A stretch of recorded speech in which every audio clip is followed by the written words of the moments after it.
oh my gosh, you guys, I did it again. What happened? Fell down the short video rabbit hole. Oh, no, not again. Yeah, no, I know. I always say, I'm just going to watch one. Yeah. And then like an hour later, Poof.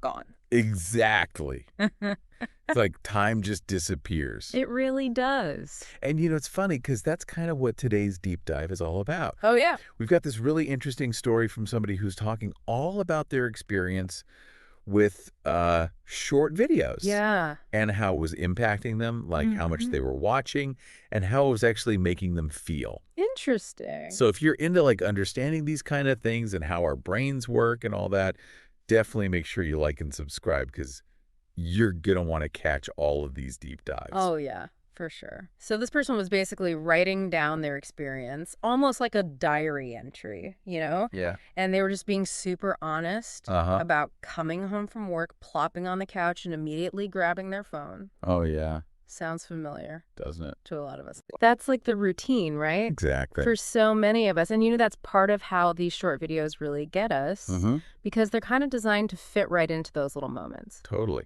And this person even talked about feeling like a robot sometimes, just like endlessly scrolling. Oh, wow. So I'm curious, like, what's the science behind that? Like, why do we get so hooked? Well, it all comes down to our brains and a little thing called dopamine. Dopamine.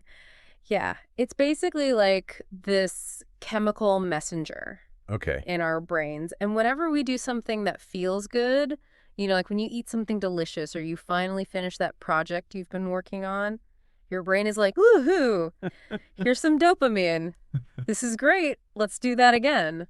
That makes sense. It's like a reward signal. It makes us feel good, and it makes us want to repeat those behaviors. Okay. So guess what? Short videos, they're like masters at triggering that dopamine release. Oh, really? Each video is like a little tiny hit of reward, and it keeps us craving more and more and more. I see. That's so interesting. And this person even compared short videos to candy.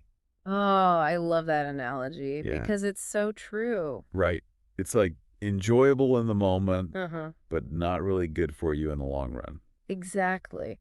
It's like empty calories for your brain. You know, candy gives you that quick sugar rush, but it doesn't have the nutrients your body needs to be healthy. Right.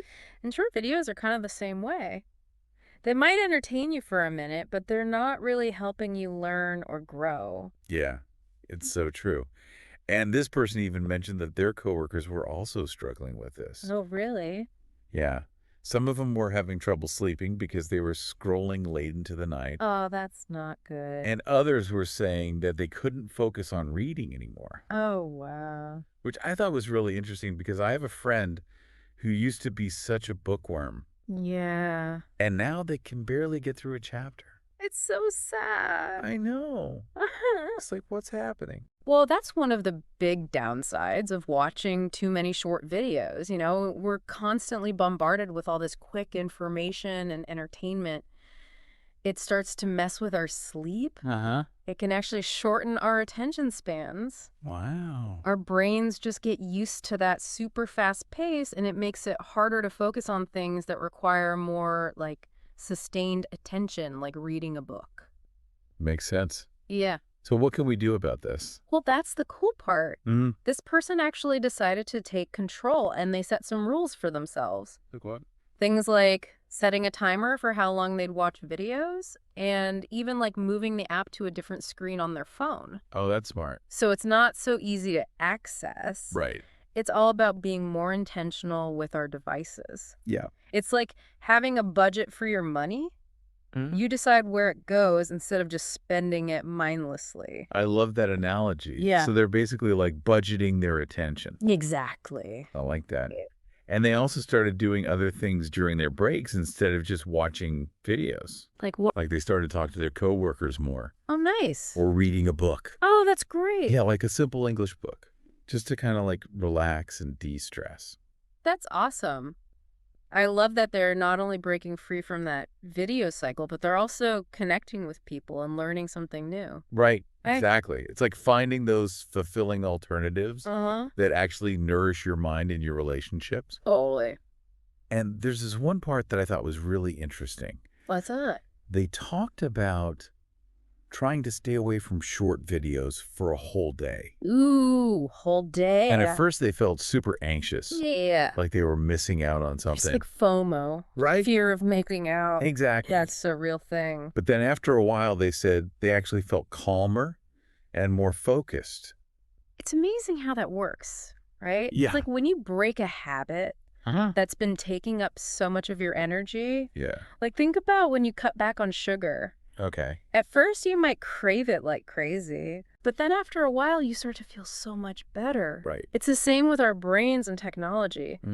There might be a little withdrawal at first, but as we resist that urge and we start doing other things, we discover this sense of peace and clarity that was hidden under all that noise. It's like anything else. Moderation is key. Absolutely. And this person ultimately realized that you don't have to completely give up short videos. Right.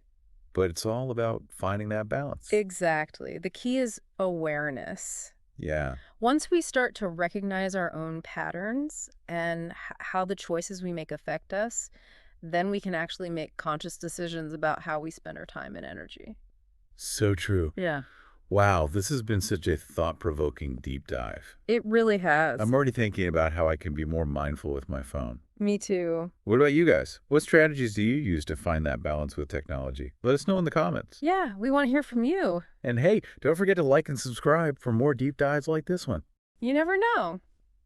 Maybe trying something new, like learning a new language, could be your key to breaking free. That's a great idea. Until next time, keep exploring and keep learning. Love it. See you later. Bye. Thanks for joining the conversation here at Kaz English. We hope you found it fun and informative. Don't forget to check out kazapp.uk. That's kazapp.uk for more tips, resources, and interactive practice. Keep exploring, keep chatting, and we'll catch up with you again soon.